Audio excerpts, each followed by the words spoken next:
Hi everyone, seja muito bem-vinda a mais um vídeo aqui no canal. Nesse vídeo, como eu disse pra vocês, seria a segunda parte, pra eu contar um pouquinho mais sobre a extensão, mas esse é mais sobre o processo em si e perguntas sobre isso.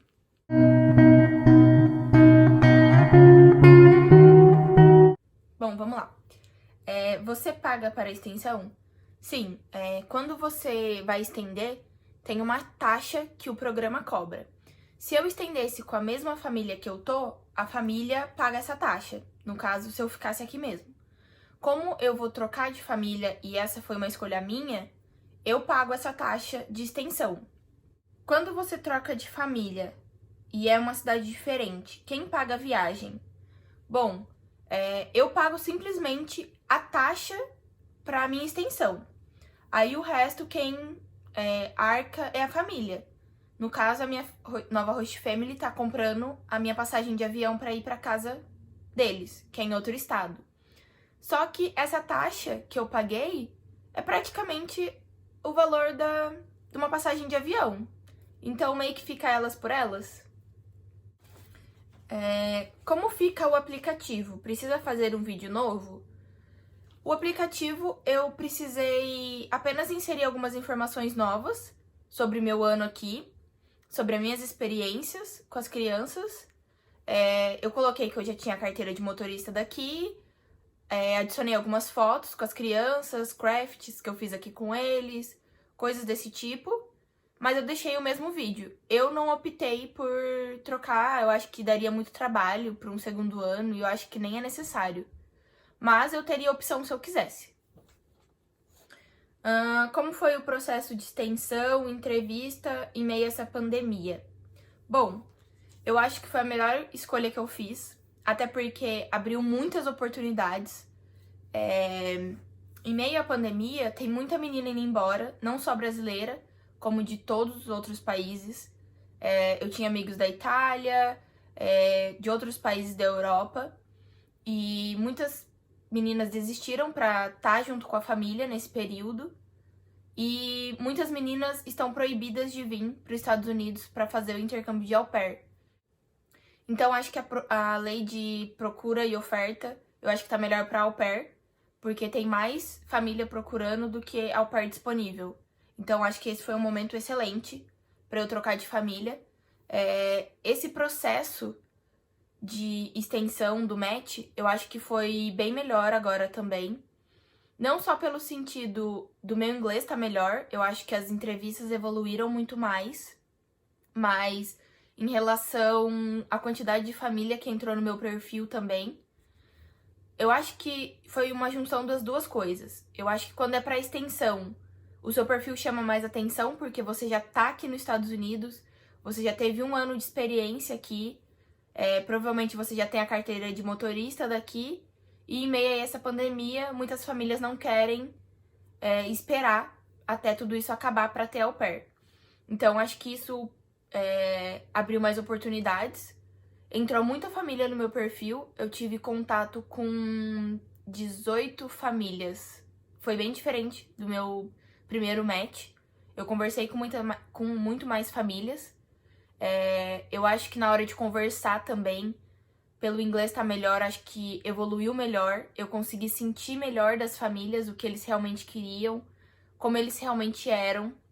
Eu até tive uma família que foi bizarra, falou algumas coisas que eu fiquei... Talvez eu não entenderia se fosse meu primeiro match, mas como o meu inglês tá melhor, eu entendi.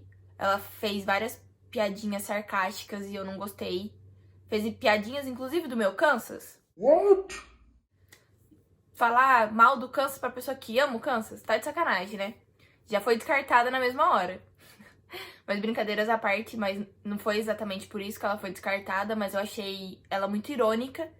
E acho que quando a gente não tá com inglês bom, eu acho que a gente não consegue pegar esse tipo de coisa, sabe? Então eu já vi que ela não era uma família pra mim. Dessas famílias, eu conversei com 7 famílias, se eu não me engano. Uma, inclusive, foi do Kansas. Era uma família bem perfeita, assim, com todos os pré-requisitos que eu queria. Porém, eles tiveram uma má experiência com au pair brasileira. e eles descartaram ter au pair brasileira. Eles chegaram a conversar comigo, porque a minha LCC me indicou, falou que eu era diferente, que eu era uma menina que ia ser um bom match pra eles. Mas o pai não queria de jeito nenhum, preferia que fosse uma menina da Europa. E eu fiquei um pouco decepcionada, porque eu queria muito a família daqui. Mas, enfim, eu acho que tem coisas, males que vêm pra bem. Eu acho que as coisas na nossa vida acontecem conforme tem que acontecer. E foi isso. Aí eu comecei a conversar com outras famílias, dar oportunidade pra ouvir outras famílias. Eu não conversava com família que tinha mais que de 2 crianças, já que esse era um dos meus pré-requisitos. No segundo ano, você pode escolher a região, ter preferência por região. Você escolheu? Não, eu não deixei isso no meu perfil. Eu acho que talvez não apareceria tantas famílias no meu perfil, eu não sei como funciona exatamente. Mas eu não quis restringir. Eu queria dar oportunidade para aparecer todos os tipos de família. Claro que eu não queria um lugar muito frio e não muito longe, uma cidade muito interior. Apesar daqui não ser uma cidade grande, mas não queria uma cidade muito afastada. Então, eu não deixei, mas eu ia selecionar conforme eu conversasse com as famílias. Eu queria ter a oportunidade de ouvir, vai que tivesse uma família muito boa em uma região que eu não tivesse escolhido. Quais foram os seus pré-requisitos? Bom, eu acho que os pré-requisitos é uma coisa bem pessoal e que nenhuma família é perfeita. Foi exatamente o que eu vi nesse processo de extensão. Não adiantava eu procurar uma família com todos os pré-requisitos que eu queria. Eu tive que podar, sabe? Eu tentei pesar o que era mais importante, o que eu não abriria mão e o que eu poderia abrir mão ou não.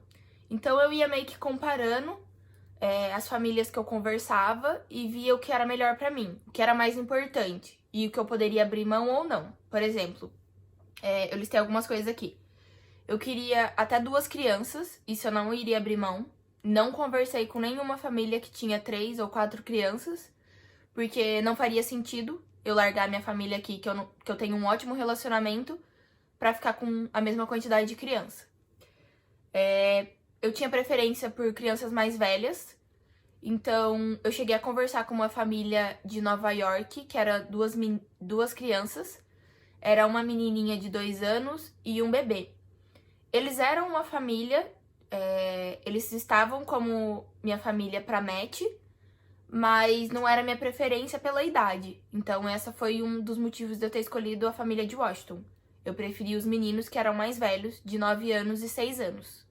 A opção do carro, eu queria ter um carro disponível, eu não iria pra uma família que não tem carro, porque eu acho que isso é uma coisa muito importante aqui. A gente tem que ter essa liberdade pra poder sair, pra poder encontrar com os amigos e não ter esse empecilho do carro. Aqui eu acho que tudo é muito longe nos Estados Unidos e o transporte público não funciona tão bem. Então acho que é super importante ter o carro aqui. E não ter curfew também pro carro. Eu também não queria curfew pra mim, nem pro carro, ambas as coisas. E nessa família eu não vou ter. Obviamente ser tratada bem, como eu sou tratada aqui na casa da Nicole. Isso foi um pré-requisito que eu queria no meu primeiro match. E sentir com essa família que eu vou ser tratada também, espero, né? Porque quando a gente faz entrevista com uma pessoa via Skype é uma coisa, depois pessoalmente é outra, bem diferente. Infelizmente, né? Como eu disse, eu não queria uma cidade muito afastada.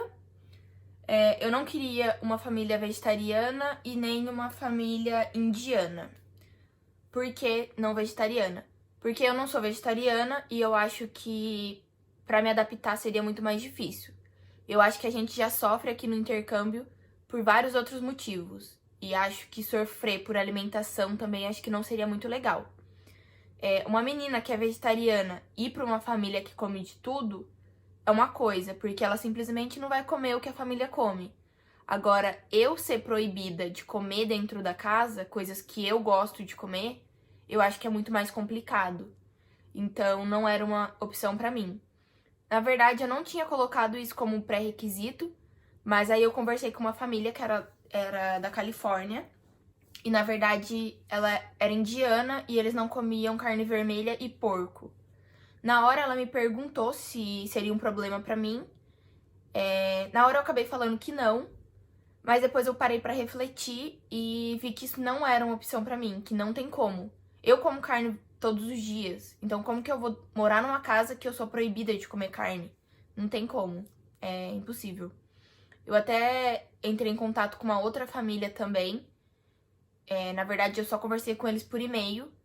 E eles também eram vegetarianos. E eu perguntei como isso iria funcionar. E daí eles falaram que eu poderia comer ocasionalmente, que já não é uma coisa que eu tô acostumada, porque eu como todos os dias carne. E não poderia deixar cheiro na casa. E além disso, eu ainda teria que comprar do meu próprio bolso. Eles não colocariam na lista de compra deles. Sendo que isso é um benefício do programa. Eu colocar as comidas na compra deles. Então eu teria um gasto à parte. Então acho que já não valeria a pena eu ir pra uma casa onde eu teria esse gasto. Sendo que é um privilégio do programa. E não indiana também, porque a cultura deles são bem diferente da gente. Eu acho que talvez eles sejam mais reservados, sejam mais conservadores. E acho que essa não era uma opção pra mim. Eu vi muitas meninas com problemas com famílias indianas também e eu acabei descartando as famílias que entraram no meu perfil. Bom, como eu disse, eu acho que esses eram meus principais pré-requisitos. Obviamente eu tinha outros, mas eu tive que podar o que era mais importante pra mim e o que eu poderia abrir mão ou não. Obviamente eu queria continuar com um quarto separado do andar das crianças, num andar separado, um banheiro separado. Porém, a família que mais me chamou a atenção foi essa, de Washington. E eles não têm isso, eles não oferecem isso para au pair. O quarto é no mesmo andar das crianças e compartilha o banheiro. Eu não me imaginava indo pra uma família assim, até porque no meu primeiro match essa não era uma das minhas opções. Eu fiquei um pouco com medo, mas eu pesei o que era mais importante pra mim, que era a idade dos meninos e 2 crianças. Ter carro e tudo mais.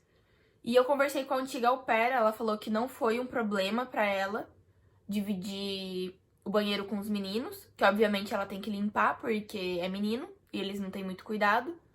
E sobre dormir num quarto no mesmo andar dos meninos, ela falou que também não foi problema, que ela não ouvia eles frequentemente, já que são só 2, e que ela sempre fazia videochamada, ligação no quarto, fazia barulho e nunca reclamaram. Então espero que isso também não seja um problema pra mim no segundo ano. Mas enfim, é isso. Eu acho que não tem família perfeita e a gente tem que podar o que é melhor pra gente e o que a gente espera, o que é mais importante, quais são os nossos objetivos, e é isso. Bom, espero que vocês tenham gostado do vídeo, que eu tenha compartilhado tudo sobre essa minha extensão. Vou continuar compartilhando lá no meu Instagram, quem não me segue lá. Eu compartilho bastante coisa por lá também. Espero que vocês tenham gostado, até o próximo vídeo.